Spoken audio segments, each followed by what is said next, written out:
शैक्षणिक ग्रामसभा एकजूट सर्वांगीण शालेय विकासासाठी ही शैक्षणिक प्रक्रिया हा जिल्हा शिक्षण व प्रशिक्षण संस्था, शिक्षण विभाग प्राथमिक, ग्रामपंचायत विभाग, जिल्हा परिषद सिंधुदुर्ग आणि ज्ञानप्रकाश फाउंडेशन यांचा संयुक्त उपक्रम आहे. सन 2009 शिक्षण हक्क कायद्याने भारतातील 14 वर्षे वयापर्यंतच्या सर्व मुलांना मोफत आणि सक्तीच्या शिक्षणाचा हक्क मान्य केला आहे. या कायद्याची अंमलबजावणी करण्याची जबाबदारी जशी प्रशासनाची आहे तशीच ती पंचायतराज व्यवस्थेची पण आहे. गाव पातळीवर ही जबाबदारी ग्रामपंचायतीची आहे. ग्रामपंचायत ही गाव पातळीवर काम करणारी पंचायतराज व्यवस्थेची पायाभूत संस्था आहे. गरजा व उपलब्ध साधन सामग्रीच्या आधारे विकास घडवण्याची जबाबदारी ग्रामपंचायतीवर आहे. नवीन राष्ट्रीय शैक्षणिक धोरण 2020 नुसार पायाभूत साक्षरता आणि संख्याज्ञान मिशन मोडमध्ये 2026-27 पर्यंत प्रत्येक बालकाला साध्य करणे याची सुनिश्चिती करावयाची आहे. जिल्ह्यातील प्रत्येक वाडी, वस्ती, तांडा, पाड्या वरील प्रत्येक बालकास पायाभूत साक्षरता आणि संख्याज्ञान विहित मुदतीत साध्य करून द्यावयाचे असल्याने गुणवत्तापूर्ण पायाभूत शिक्षणाचे सार्वत्रिकीकरण लवकरात लवकर होणे आवश्यक आहे. त्यासाठी एक जनचळवळ होण्याची गरज आहे. आरोग्य, शिक्षण आणि उपजीविका हे मानव विकासाचे निर्देशांक आहेत. शिक्षण हा विकासाचा महत्त्वाचा घटक आहे. गावाचा शैक्षणिक विकास आणि शिक्षण हक्क कायद्यानुसार तसेच निपुण भारत या महत्त्वपूर्ण कार्यक्रमाची उद्दिष्टे साध्य करण्यासाठी ग्रामपंचायत, शाळा व्यवस्थापन समिती, पालक आणि समाज यांनी एकत्रित येऊन शाळेच्या विकासासाठी काम केले पाहिजे. या सर्वांना एकत्र येऊन विचार, नियोजन आणि जबाबदारी घेऊन अंमलबजावणी करण्याची महत्त्वाची भूमिका एकजूट सर्वांगीण शालेय विकासासाठी ही प्रक्रिया बजावते. प्रत्येक शाळेत पालक, शिक्षक, विद्यार्थी व लोकप्रतिनिधी यांचा समावेश असणारी शाळा व्यवस्थापन समिती असते आणि तिची भूमिका मुलांच्या शिक्षणात महत्त्वाची आहे. याचबरोबर समाजात राहून समाजाचा प्रभाव मुलांवर पडत असतो. मुले अनुकरण करत असतात, मग ते चांगल्या किंवा वाईट गोष्टीचं. समाजातही वेगवेगळी कौशल्य असणाऱ्या व्यक्तींना सोबत घेऊन मुलांच्या शिक्षणाचा विचार करायला हवा आणि म्हणून या सर्वांना शिक्षणाकडे पाहण्याची नवी दृष्टी देऊन प्रत्येक मूल शिकण्यासाठीची जबाबदारी स्वीकारण्याच्या दृष्टीने ही कार्यशाळा महत्त्वाची ठरेल. ग्रामीण भागातील बहुतांश विद्यार्थी हे शासकीय जिल्हा परिषदेच्या शाळेवर अवलंबून आहेत. सर्वसमावेशक शिक्षण उपलब्ध करून देण्यासाठी गाव पातळीवर सर्व घटकांसोबत गावातील मुलांच्या शिक्षणाबाबत नेमके आणि ठोस निर्णय घेणे आवश्यक आहे. एकजूट सर्वांगीण शालेय विकासासाठी या सर्वसमावेशक शैक्षणिक प्रक्रियेच्या माध्यमातून शाळांचा विकास आणि मुलांची गुणवत्ता वाढविण्याबाबतचे धोरण शैक्षणिक ग्रामसभेच्या माध्यमातून निश्चित करून नक्कीच प्रगती साधता येईल. 1. गावात मुलांच्या शिक्षणासाठी शैक्षणिक वातावरण निर्मिती करणे. 2. अभ्यास गटाची निर्मिती करून मुलांच्या शिकण्याची गती वाढविणे. 3. शाळा व गावस्तरावर मुलींची सुरक्षितता निश्चित करणे. 4. सखी सावित्री गटाची जबाबदारी व सहभाग वाढविणे. 5. शाळांच्या भौतिक सुविधांच्या दृष्टीने पायाभूत सुविधा निर्माण करणे. 2 ऑक्टोबर ते 10 ऑक्टोबर 2025 दरम्यान होणाऱ्या ग्रामसभेमध्ये प्रामुख्याने चर्चा होऊन गावातील मुलांचे गुणवत्तापूर्ण शिक्षण, जीवन कौशल्य आणि शाळेच्या भौतिक गरजा यावर चर्चा होऊन निर्णय होणे आणि मुलांचा सर्वांगीण विकास साधणे अपेक्षित आहे. 3. ग्रामसभेच्या माध्यमातून आलेल्या गरजांच्यावर कार्यवाही व परिणामकारकता पाहण्यासाठी गुगल लिंक तयार करण्यात आली आहे. सदरची लिंक ग्रामसभेनंतर मुख्याध्यापक व ग्रामसेवक यांनी संयुक्तपणे भरणे आवश्यक आहे. शाळेत परिपूर्ण व सर्वसमावेशक शिक्षण उपलब्ध करून देणे ही ग्रामपंचायतीची जबाबदारी आहे. यासाठी गाव पातळीवर सर्व घटकांसोबत गावातील मुलांच्या शिक्षणाबाबत नेमके आणि ठोस निर्णय घेणे आवश्यक आहे.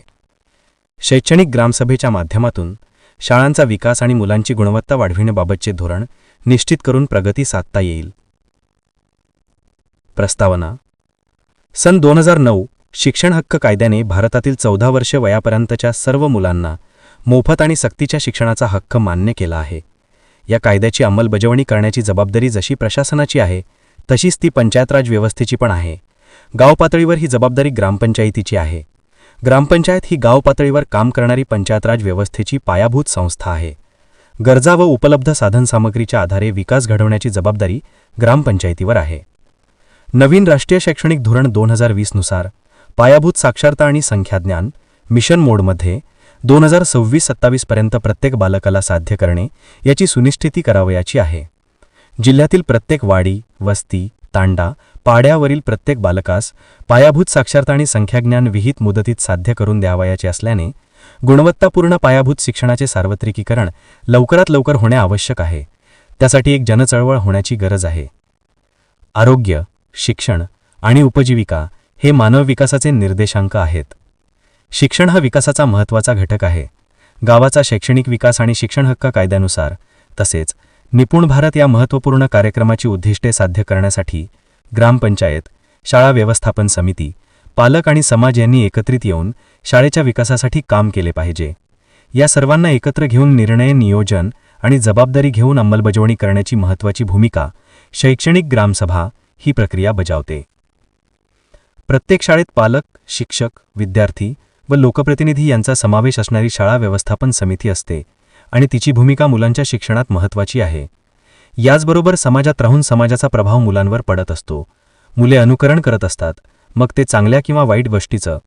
समाजातील वेगवेगळी कौशल्य असणाऱ्या व्यक्तींना सोबत घेऊन मुलांच्या शिक्षणाचा विचार करायला हवा आणि म्हणून या सर्वांना शिक्षणाकडे पाहण्याची नवी दृष्टी देऊन प्रत्येक मूल शिकण्यासाठीची जबाबदारी स्वीकारण्याच्या दृष्टीने ही कार्यशाळा महत्त्वाची ठरेल.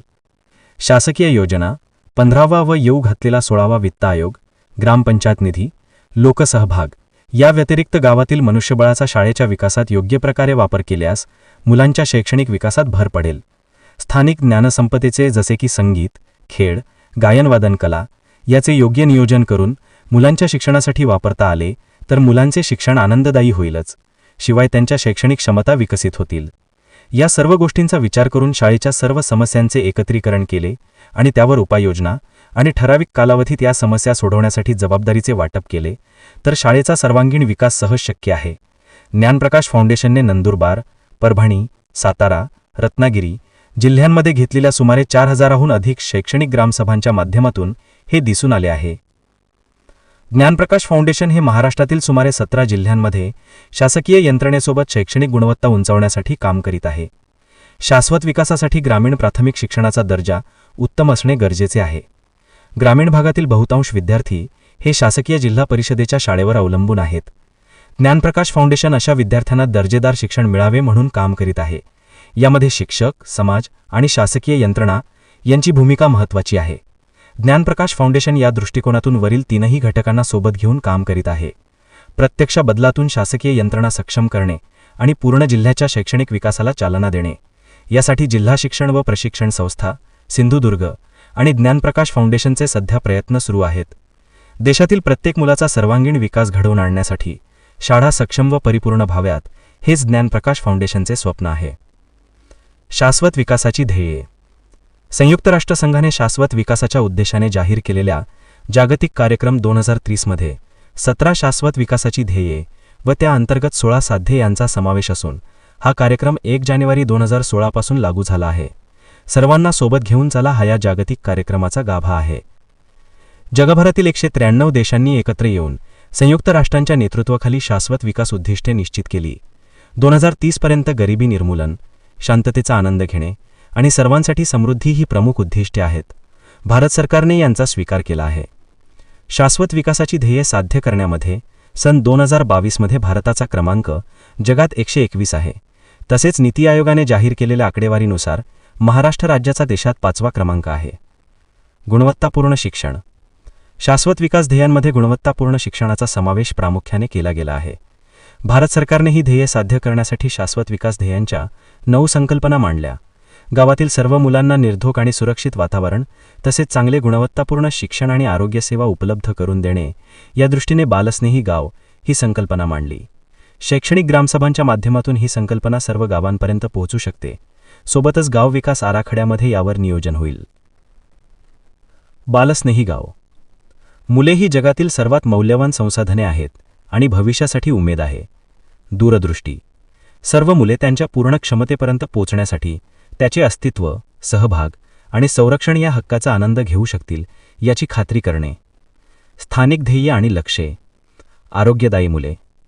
100% मुलांची शाळेत पट नोंदणी करणे, 0 ते 6 व 6 ते 14, उपस्थिती टिकवणे, बालविवाहांना प्रतिबंध करणे, तस्करीच्या प्रकरणांना आळा घालणे, पालक शिक्षक संघटना व शाळा व्यवस्थापन समितीद्वारे शिक्षणाची गुणवत्ता सुनिश्चित करणे. मुलांसोबत होणाऱ्या सर्व प्रकारच्या हिंसाचारास रोखण्यासाठीचे सुरक्षित वातावरण निर्माण करणे, दिव्यांग व्यक्तींना शिक्षणासाठी समान प्रवेश सुनिश्चित करणे. ग्रामपंचायतीची बालस्नेही गावाबाबतची भूमिका. 6 वर्षाखालील सर्व मुलांना गुणवत्तापूर्ण पोषण आहार मिळत असल्याची खात्री करणे, त्यासाठी एकात्मिक बालविकास योजना आणि आरोग्य केंद्रांच्या सेवांचे संनियंत्रण करणे. शाळेत मुलांना मिळणारे मध्यान्ह दर्जेदार असल्याचे संनियंत्रण करणे. अंगणवाडी आणि शाळेत पोषण गार्डन किंवा परसबाग निर्माण करणे. मुलांना सर्व प्रकारचे शोषण आणि हिंसाचारापासून सुरक्षितता प्रदान करणे, तसेच आपत्ती व्यवस्थापनाबाबत सजगता निर्माण करणे. मुलांच्या वाढीचे संनियंत्रण करण्यासाठी आरोग्य शिबिरांचे आयोजन करणे, त्यांचे नियमित लसीकरण होत आहे याची खात्री करणे. बालविवाह आणि बालतस्करी होणार नाही याची जबाबदारी घेणे. सर्व मुलांना समावेशक आणि गुणवत्तापूर्ण शिक्षण मिळत आहे की खबरदारी घेणे. मुलांचे रक्षण आणि त्यांची सुरक्षितता याबाबत खात्री करणे. मुलांना शाळेत शुद्ध आणि सुरक्षित पिण्याचे पाणी आणि हात धुण्यासाठी कक्ष असल्याची खात्री करणे.